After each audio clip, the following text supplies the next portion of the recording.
Every time fuel prices jump at the pump, every time your grocery bill creeps higher, every time shipping costs quietly rise, the trigger might not be anywhere near you. It could be a narrow strip of water over 10,000 kilometers away, a place most people will never visit, yet one that quietly powers a massive slice of the global economy. This is the Strait of Hormuz, and it may be the single most important bottleneck on Earth. This isn't about one country, it's not about one conflict.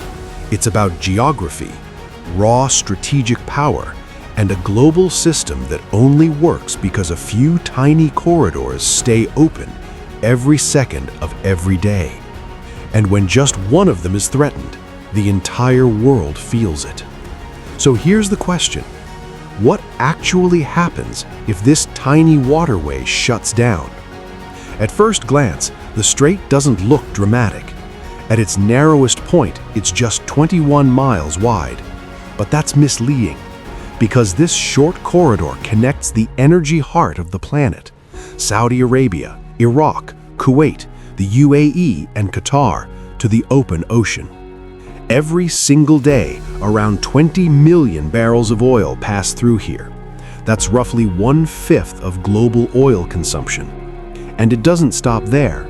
Nearly 20% of the world's liquefied natural gas, mostly from Qatar, also flows through this same route. So this one passage doesn't just move energy, it powers entire economies. But here's where things get dangerous. Ships don't use the full width of the strait. They're funneled into tight shipping lanes, just 2 miles wide in each direction. Think about that. 2 narrow lines carrying energy for billions of people. That's not just a route, that's a pressure point. Now geography turns into strategy. Iran controls the northern side. Oman and the UAE control the south. And here's the key. Iran doesn't need to win a traditional war to control this choke point. It just needs to make it feel too dangerous to use. And it has built the perfect tools to do exactly that.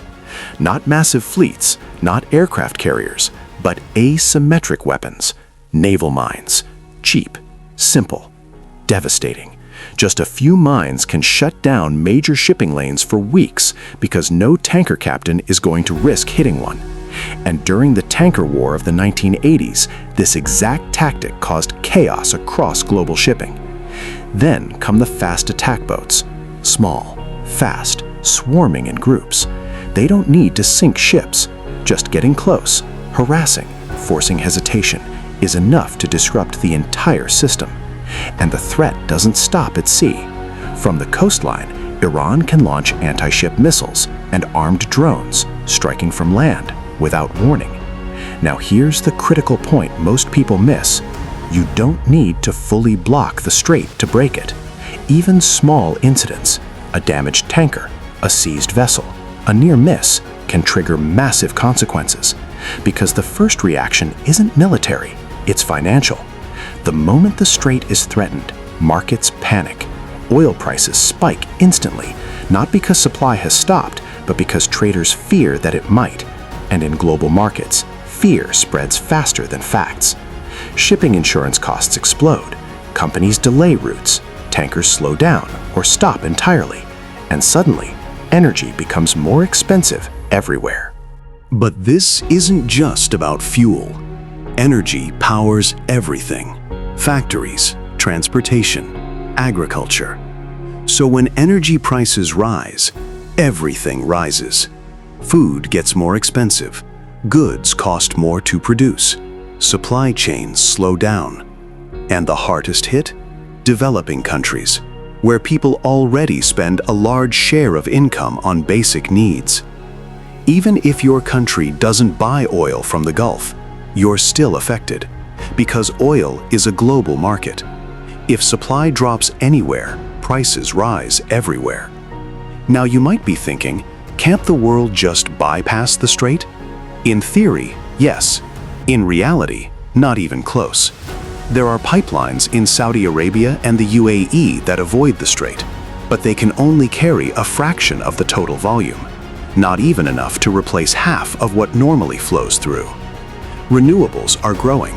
US oil production has increased, but none of it is enough yet. Right now, the world is still deeply dependent on this one choke point. So what about military intervention? Could global powers just force it open? The United States and its allies have done it before, escorting tankers through dangerous waters. But here's the problem. Asymmetric threats change everything. Mines are invisible. Missiles come from hidden launch sites. Drones strike unpredictably. Clearing a mined strait under threat can take weeks, sometimes longer. And during that time, every ship is a risk. Every escort mission is a gamble. Every mistake could trigger a wider war. So, the strait can be reopened, but not quickly, not cheaply, and never without danger. And that leads to a bigger realization. The modern global economy is incredibly efficient, but also dangerously fragile. A few miles of water can control energy for billions of people. Countries know this. That's why they're building reserves, expanding pipelines, investing in renewables, trying to reduce dependence on choke points like this. But change takes time. And until then, places like the Strait of Hormuz remain one of the most powerful pressure points on Earth. Because in today's world, control over energy flows is control over the global economy. So the next time fuel prices rise or food costs creep up, remember this. The cause might not be local. It might trace back to a narrow stretch of water thousands of kilometers away.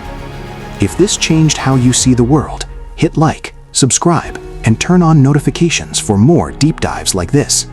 Now I want to hear from you. Could the world ever truly bypass the Strait of Hormuz?